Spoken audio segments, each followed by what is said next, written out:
എല്ലാവർക്കും പ്രതിഫലമുണ്ടെന്ന് പറയുന്ന വേറൊരു ഭാഗം ഞാൻ നിങ്ങൾ ഓർക്കുകയാണ്. ഈ സാർവത്രികമായ ദർശനം എന്റെ മനസ്സിൽ ഏതൊരു മതത്തെയും ഞാൻ ഉൾക്കൊള്ളുന്നത് സാർവത്രികത അംഗീകരിക്കുന്നുണ്ടോ, വൈവിധ്യത അംഗീകരിക്കുന്നുണ്ടോ?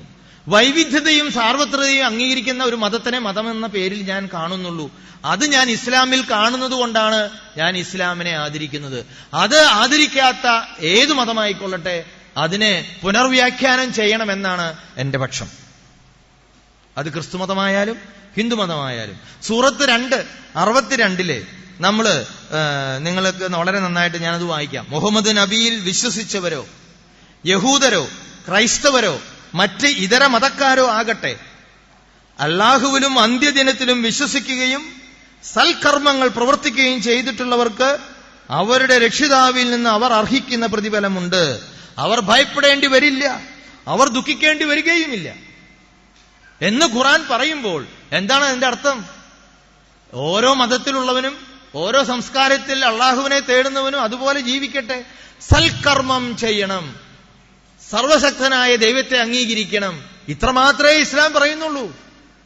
അങ്ങനെ കാണുന്ന ഒരു ഇസ്ലാം, ആ സാർവത്രികമായി കാണുന്ന ഇസ്ലാം, എനിക്ക് പറയാനുള്ളത് ഇതാണ് ഇസ്ലാം എന്ന് നമ്മൾ നമ്മുടെ കൂടെ നിൽക്കുന്ന ആളുകളോട് പറഞ്ഞു ബോധ്യപ്പെടുത്തുക എന്നുള്ളതാണ് ജോലി.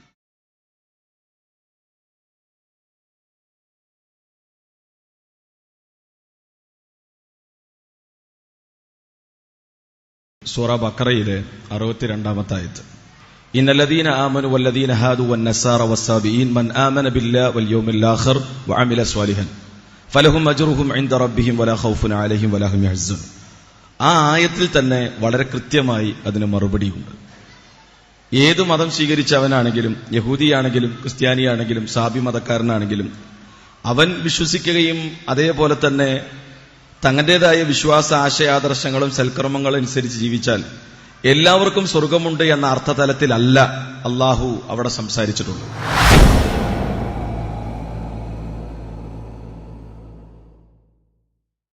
എല്ലാവർക്കും സ്വർഗമുണ്ട് എന്ന അർത്ഥതലത്തിലല്ല അള്ളാഹു അവിടെ സംസാരിച്ചിട്ടുള്ളത്. വളരെ വ്യക്തമാണ് ആ ആയത്ത്. ഒരു വശത്ത് ദൈവമുണ്ട് എന്ന് പറയുകയും ദൈവവിശ്വാസികളാണെന്ന് പറയുകയും, അതേസമയം മറ്റൊരു വശത്ത് തൃത്വദൈവ സങ്കല്പങ്ങൾ വെച്ച് പുലർത്തുകയും പുത്രനും പിതാവും പരിശുദ്ധാത്മാവും കൂടി ചേർന്ന ട്രിനിറ്റിയിൽ അധിഷ്ഠിതമായ ചിന്തകളും വിശ്വാസങ്ങളും വെച്ച് പുലർത്തുമ്പോൾ എങ്ങനെയാണ് ആ വിശ്വാസം അള്ളാഹു പഠിപ്പിച്ച, സട്ടാവ് പഠിപ്പിച്ച വിശ്വാസത്തനിമയുടെ പൂർണ്ണതയാവുക? അള്ളാഹുവിൽ വിശ്വസിക്കണം.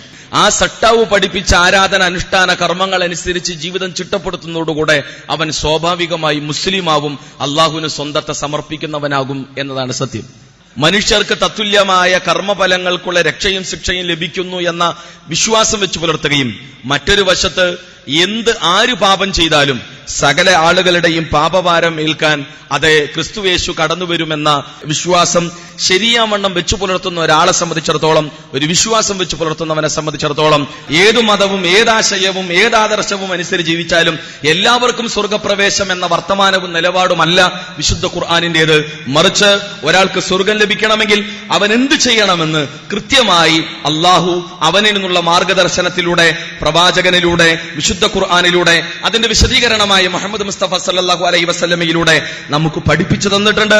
അതിന്റെ മാതൃകാരൂപം പ്രവാചകൻ സല്ലല്ലാഹു അലൈഹി വസല്ലം സ്വന്തം ജീവിതത്തിലൂടെ കാണിച്ച് പ്രായോഗിക തലത്തിൽ എങ്ങനെയെന്ന് ജീവിച്ച് കാണിച്ച് ഈ മണ്ണിൽ നിന്ന് വിട പറഞ്ഞിട്ടുമുണ്ട്. ആ മാർഗത്തെയാണ് നമ്മൾ മുറുകെ പിടിക്കേണ്ടത് എന്നതാണ് ഈ ആയത്തിനെ മനസ്സിലാക്കിയ സഹാബത്ത് മനസ്സിലാക്കിയത് എന്ന് തന്നെയാണ് മുഹമ്മദ് മുസ്തഫ സല്ലല്ലാഹു അലൈഹി വസല്ലം തന്റെ ജനതയെ ഈ ആയത്തിനെ വിശദീകരിച്ചു കൊടുത്തത്. അതുകൊണ്ട് തന്നെ വളരെ കൃത്യമാണ്, മതമേതായാലും മനുഷ്യൻ നന്നായാൽ മതി എന്ന വർത്തമാനമല്ല.